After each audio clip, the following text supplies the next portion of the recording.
भारत के विरोधी देश हैरान हैं कि आखिर भारत इतनी तेजी से आगे कैसे बढ़ रहा है। लेकिन इस कहानी को समझने के लिए हमें थोड़ा थोड़ा पीछे जाना होगा, क्योंकि आज जो तस्वीर दिख रही है वह हमेशा से ऐसी नहीं थी। एक समय था जब भारत को सोने की चिड़िया कहा जाता था, फिर भी आज जैसी आर्थिक ताकत उस दौर में भी नहीं थी। आजादी के समय भारत की हालत बहुत कमजोर थी। देश गरीबी और कमी से जूझ रहा था। हालात इतने कठिन थे कि अमेरिका से अनाज मंगाकर लोगों का पेट भरा जाता था। करीब 78 से 79 साल पहले नया आजाद हुआ भारत अपने पैरों पर खड़ा होने की कोशिश कर रहा था, लेकिन संसाधन कम थे और चुनौतियां बहुत बड़ी थी। किसी ने यह कल्पना भी नहीं की थी कि यही भारत एक दिन दुनिया की बड़ी आर्थिक ताकतों में गिना जाएगा। अब जरा 35 साल पीछे चलते हैं, जब साल 1991 के आसपास देश की हालत लगभग दिवालिया जैसी हो गई थी।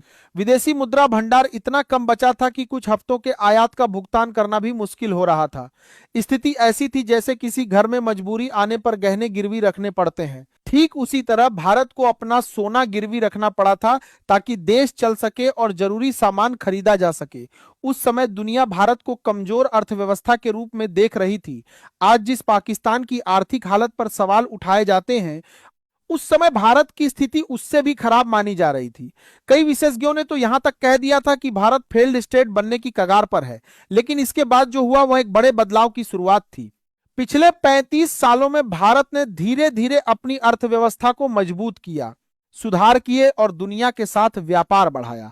आज उसी मेहनत का नतीजा सामने दिख रहा है। हाल ही में भारत के विदेशी मुद्रा भंडार में करीब 14 बिलियन डॉलर की बढ़ोतरी दर्ज की गई है और अब भारत का कुल विदेशी मुद्रा भंडार 723 बिलियन डॉलर के पार पहुंच चुका है।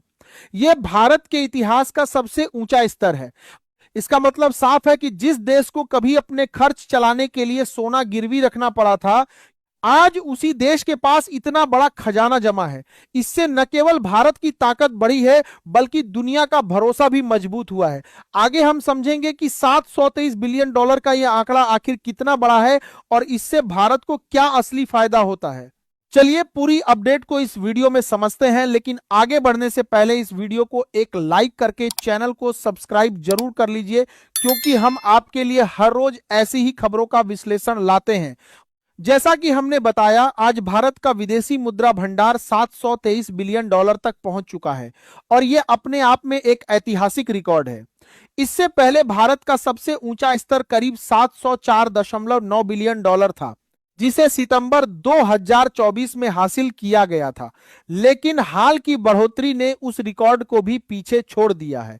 इस नए स्तर में केवल डॉलर ही शामिल नहीं है, इसमें करीब 50 बिलियन डॉलर के बराबर सोना भी रखा हुआ है। विशेषज्ञों का अनुमान है कि अगर यही रफ्तार बनी रही तो आने वाले 1 से 1.5 महीने में यह भंडार 750 बिलियन डॉलर के आसपास पहुंच सकता है और साल के अंत तक 800 बिलियन डॉलर का आंकड़ा भी पार किया जा सकता है। इसका सीधा मतलब है कि भारत तेजी से 1 ट्रिलियन डॉलर के विदेशी मुद्रा भंडार की ओर बढ़ रहा है। यही वह मोड़ है जहां से दुनिया का ध्यान भारत की तरफ और ज्यादा बढ़ गया है। विरोधी देश भी समझ नहीं पा रहे कि भारत इतनी मजबूती कैसे बना रहा है। अब सवाल उठता है कि 723 बिलियन डॉलर आखिर कितना बड़ा आंकड़ा है। इसे समझने के लिए हमें दुनिया के बाकी देशों से तुलना करनी होगी।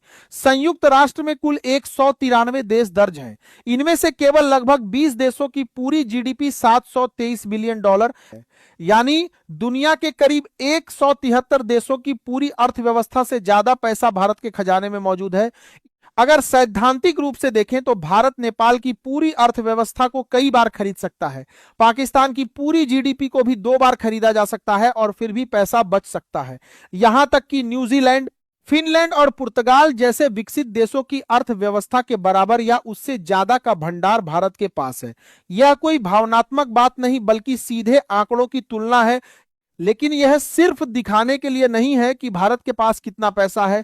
असली बात यह है कि इतना बड़ा विदेशी मुद्रा भंडार देश की आर्थिक ताकत और स्थिरता का संकेत देता है। जब कोई बड़ा विदेशी निवेशक भारत में पैसा लगाना चाहता है तो वह सबसे पहले यही देखता है कि देश के पास पर्याप्त डॉलर हैं या नहीं। जब उसे पता चलता है कि भारत के पास दुनिया के बड़े भंडारों में से एक है तो उसका भरोसा मजबूत हो जाता है। यही भरोसा भारत में निवेश, उद्योग और नई नौकरियों का रास्ता खोलता है। अब समझते हैं कि इतना बड़ा विदेशी मुद्रा भंडार आम लोगों के लिए क्यों जरूरी है। विदेशी मुद्रा भंडार किसी देश की आर्थिक ढाल की तरह होता है। जब दुनिया में आर्थिक संकट आता है या बाजार में डर फैलता है, तब यही भंडार देश को संभालता है। जितना बड़ा भंडार होगा उतनी ही अर्थव्यवस्था मजबूत और स्थिर मानी जाएगी। यही वजह है कि अंतरराष्ट्रीय बाजार भारत पर पहले से ज्यादा भरोसा कर रहा है। इसका सीधा असर हमारी मुद्रा पर पड़ता है। आपने हाल के समय में देखा होगा कि भारतीय रुपया एक समय 87 और 88 के आसपास बना हुआ था, फिर अचानक 90 के पार चला गया और कुछ समय के लिए 91 के करीब भी पहुंच गया। अगर उस समय रिजर्व बैंक हस्तक्षेप न करता तो रुपया और कमजोर हो सकता था, लेकिन भारतीय रिजर्व बैंक ने अपने विदेशी मुद्रा भंडार से डॉलर बाजार में बेचे और बदले में रुपया खरीदा। इससे रुपए की मांग बढ़ी और उसकी गिरावट पर रोक लगी। जब रुपया बहुत ज्यादा गिरता है तो उसका असर सीधे आम आदमी की जेब पर पड़ता है, क्योंकि हम पेट्रोल, डीजल, कच्चा तेल, मोबाइल के पार्ट्स, दवाइयां, खाद और कई जरूरी सामान विदेश से मंगाते हैं। इन सब का भुगतान डॉलर में होता है। अगर डॉलर महंगा हो जाए तो ये सारी चीजें भी महंगी हो जाती हैं। मजबूत विदेशी मुद्रा भंडार सरकार को यह ताकत देता है कि वह जरूरत पड़ने पर बाजार में हस्तक्षेप करके मंगाते हैं, महंगाई को काबू में रख सके। एक और महत्वपूर्ण पहलू सुरक्षा से जुड़ा है। अगर कभी युद्ध जैसी स्थिति बनती है या अचानक किसी बड़े संकट का सामना करना पड़ता है तो देश को तुरंत हथियार, ईंधन और जरूरी संसाधन खरीदने पड़ सकते हैं। ऐसे समय में अगर विदेशी मुद्रा भंडार मजबूत हो तो देश बिना देर किए खरीदारी कर सकता है। भारत जैसे देश के लिए यह और भी जरूरी है क्योंकि हमारे सामने चीन जैसा पड़ोसी है जिसके पास ट्रिलियन डॉलर से ज्यादा का भंडार है। रणनीतिक संतुलन बनाए रखने के लिए भारत को भी लगातार अपनी ताकत बढ़ानी होगी। इसके अलावा विदेशों में काम करने वाले भारतीय जो पैसा अपने घर भेजते हैं वह भी इस भंडार को मजबूत बनाने में बड़ी भूमिका निभाता है। भारत आज दुनिया में सबसे ज्यादा रेमिटेंस पाने वाला देश बन चुका है। इसका मतलब है कि दुनिया भर में भारतीय मेहनत कर रहे हैं और उनका भेजा हुआ पैसा भारत की अर्थव्यवस्था को सहारा दे रहा है। यह भी एक बड़ी ताकत है जो भारत को स्थिर बनाती है। विदेशी निवेश, निर्यात में बढ़ोतरी और मजबूत बैंकिंग सिस्टम ने भी इस खजाने को बढ़ाने में योगदान दिया है। जब दुनिया की बड़ी कंपनियां भारत में फैक्ट्री लगाती हैं या निवेश करती हैं तो डॉलर देश में आते हैं। जब भारत ज्यादा सामान विदेशों को बेचता है तो भी विदेशी मुद्रा बढ़ती है। यही लगातार बढ़ती आमदनी आज 723 बिलियन डॉलर के ऐतिहासिक स्तर तक पहुंची है। यही वजह है कि आज भारत की कहानी केवल एक आंकड़ा नहीं है बल्कि एक बदलाव की कहानी है। जिस देश को कभी अपना सोना गिरवी रखना पड़ा था, आज वही देश दुनिया के सबसे बड़े विदेशी मुद्रा भंडार रखने वाले देशों में शामिल है। यह बदलाव अचानक नहीं आया बल्कि वर्षों की नीतियों, सुधारों और मेहनत का परिणाम है। आने वाले समय में अगर यही रफ्तार बनी रही तो भारत 800 बिलियन और फिर 1 ट्रिलियन डॉलर के लक्ष्य की ओर भी बढ़ सकता है। इस पूरे बदलाव का मतलब यह है कि भारत अब केवल एक उभरती हुई अर्थव्यवस्था नहीं बल्कि एक मजबूत और आत्मविश्वासी देश बन चुका है। और यही वजह है कि आज दुनिया भारत को अलग नजर से देख रही है। अब आप कमेंट बॉक्स में जरूर बताइए, क्या आपको लगता है कि भारत आने वाले समय में 800 बिलियन डॉलर का विदेशी मुद्रा भंडार पार कर लेगा? क्या भारत 1 ट्रिलियन डॉलर के खजाने तक पहुंच सकता है? अपनी राय कमेंट में जरूर लिखें। जय हिंद, जय भारत।